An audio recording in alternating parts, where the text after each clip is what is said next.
Bossing, may binalik sa atin na receiver, inayos ko. Receiver lang ang kinuha sa atin ni sir. Yan, sumisingaw daw. Ngayon, binuksan niya. Ang problema, yan, ito yung nangyari. Binuksan niya, hindi ko alam kung anong ginawa niya, pati dito, puro gas-gas. Yan. Pag hindi po alam mga bossing, balik na lang po sa akin. Kasi sabi niya nagkasingaw.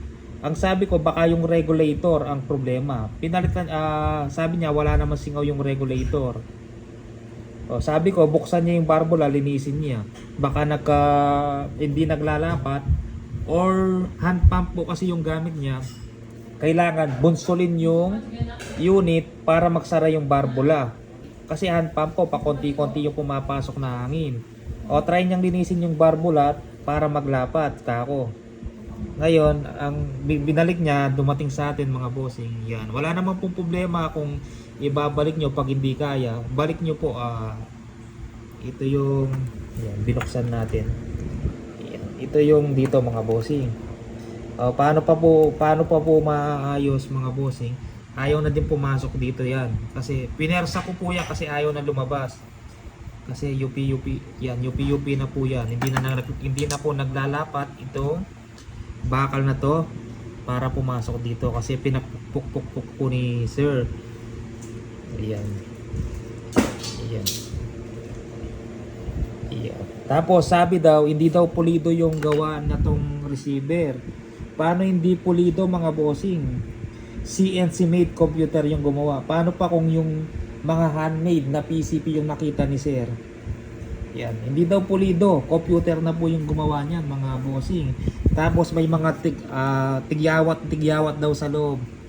Natural aluminum po yan mga bossing, sa loob yan, walang problema yan. Yan, kung makikita mo may mga ganyan sa loob, natural po yan. Tapos parang yung thread dito nagka-problema oh. Yan, ang thread nito hindi naman po ganyan yung thread niyan mga bossing. Nung pinasok ni sir to, hindi lapat. Yan. Tingnan nyo yung thread mga bossing oh. Parang hindi naman po ganyan yung thread nya no. May mga bungi-bungi na siya.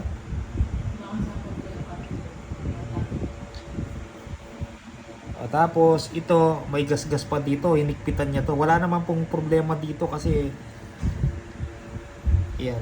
Sa gates na to puro gas-gas po siya. Sa kanya naman po yung unit walang problema kahit puro gas-gas. Pero kung mahal yung receiver, may presyo, ingatan nyo po kasi sa inyo gamit yan. Pero sa akin walang problema, hindi naman po kasi sa akin to ginawa na po ni sir. Ayan. Ngayon, ayusin na lang natin po. Wala naman pong problema. Ang problema lang kasi ito, pinagpukpok. Siguro nilalabas niya dito, pinersa.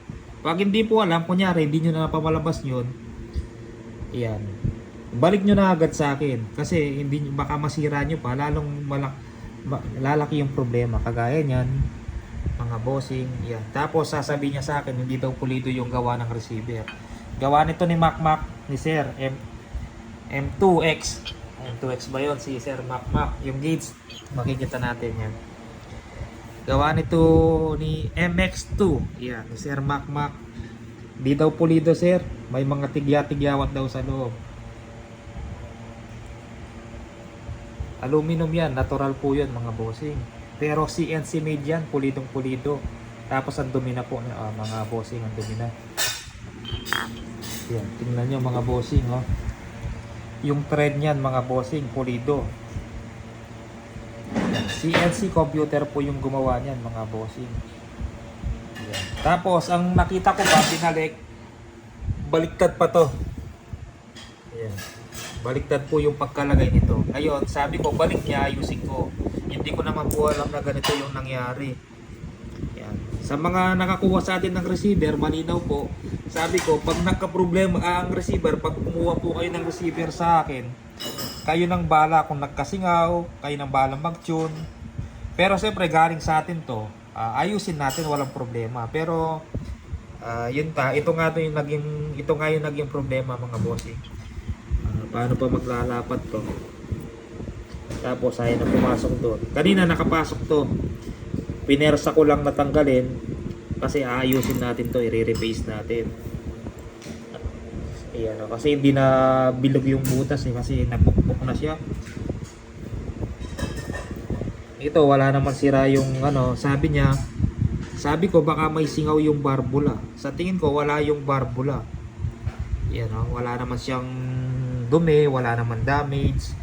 Tapos baka ang problema kasi hindi ko hawak yung unit sabi niya sumisingaw. Nung una okay daw. Sabi ko baka yung regulator. Hindi natin masabi. Ito sa akin to Ito sa akin to. Baka yung regulator may singaw, hindi natin masabi kasi hindi daw pumapasok yung hangin. Ang sabi ko nga po, linisin niya yung barbula or yung regulator, palitan niya. Baka sira yung regulator na nilagay niya. Tapos baka bunsol, kailangan ng scuba tank o e-pump kasi saan pump, pakonti-konti yung pumapasok na hangin. Hindi po naglalapat to. Yan, di nagsasara kasi hand pump po yung gamit ni sir.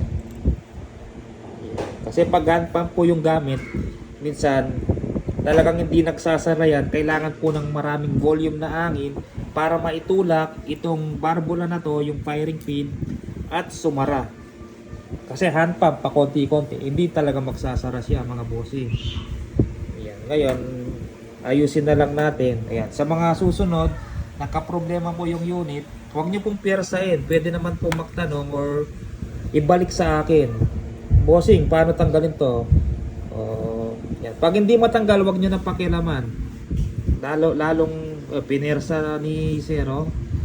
Daming gas-gas mga bossing Yan, ang gagawin natin, re-repaste natin. Wala tayong ganitong pyesa, i-repaste lang natin to. Wala namang problema, re-repaste lang. Tatanggalin lang yung mga gas-gas na yan, mga bossing. Ayan. Tapos yung puro kalawang na yung mga tornilyo ni sir. Yan. Pag sa inyo, alagaan nyo sir, mga bossing, kasi sa inyo naman po gamit yan. Yan. Huwag nyo ngayahan magasgas kagaya yan sa gilid ng gauge. Ito langis, pag nabasa ng tubig, punasan, lagyan ng langis mga bossing.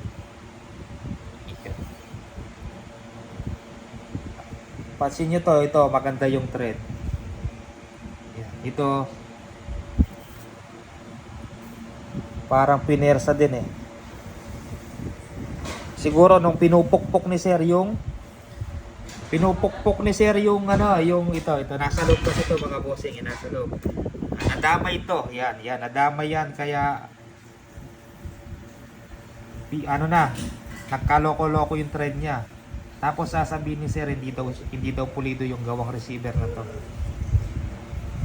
May mga aluminum, natural po yan mga bossing yan hindi kasi naka-anodize sa loob may mga tigya-tigyawat daw. Sa loob naman yan walang problema kasi pag dumaan po yung yung pambutas, ganun na po yun. Hindi kagaya ng sa labas, i-anodize yan, papakinisin. Dito sa loob walang problema yan. Ang thread nagka-problema dahil siguro sa pagpukpok, gumamit ng mahabang tools, nagkayupi-yupi po yung thread niya nagkayupi-yupi, pinersa. Pag hindi mo alam, balik po sa atin mga bossing yan. Ayusin na lang natin to sir, walang problema. Yan. Pero wag nyo pong sabihin na hindi pulido yung receiver. Hindi ko po gawa yan, gawa po yan ni Sir Macmac. CNC, napakapulido, napakalinis kumpara sa mga manong-manong milling machine. Napakaganda nga, pulidong pulido, stainless mga internals, mga bossing Yan, paloob. Kumbaga sa mga ibang aluminum yung tumatama dito. Mas malambot. Ito, stainless na nga po yung tumatama dyan, kaya quality po yan. Yan. Dahil hindi mabunsol ni sir, kaya sumingaw yan. Ay hindi niya mapuno ng hangin. May mga black po akong ganon, yung kailangan bunsulin pag walang hangin. Yan, matibay ito. 304 stainless ang tumatama sa plastic. Yung iba kasing PCP, walang stainless na housing na ganyan, tumatama sa aluminum. Yan, mas malambot. Pang sugat yung aluminum, napakahirap i-replace sa loob. Ito, tanggalin mo lang, mari-replace mo. Kagaya nito, tanggalin natin, i-replace natin. Magagawa po yan. Yan. Pero pinersa talaga ni sir yan. Tsaka wag sabihin ni sir sa atin na hindi pulido. Yan, medyo nainis lang tayo kasi wala namang problema kung i-repair natin eh. Paulit-ulit talaga ako pag naiinis ako. Ayusin natin, walang problema. Sa era sasabihin niya, hindi daw pulido yung gawa. Sige po mga bossing, ayusin na lang natin, walang problema yan. Yan, medyo nainis lang ako doon sa hindi siya pulido, sabi niya. CNC made. Marumi lang. Marumi. Marumi siya. Pero tingnan nyo ito hindi marumi mga bossing. Yan o. Yan, pulidong pulido, CNC made mga bossing. Kaya siguro nakita ni sir, may mga tigyawat gawa nung pagpukpok niya doon sa tinamaan yung mga thread. Sige po mga bossing, maraming salamat po.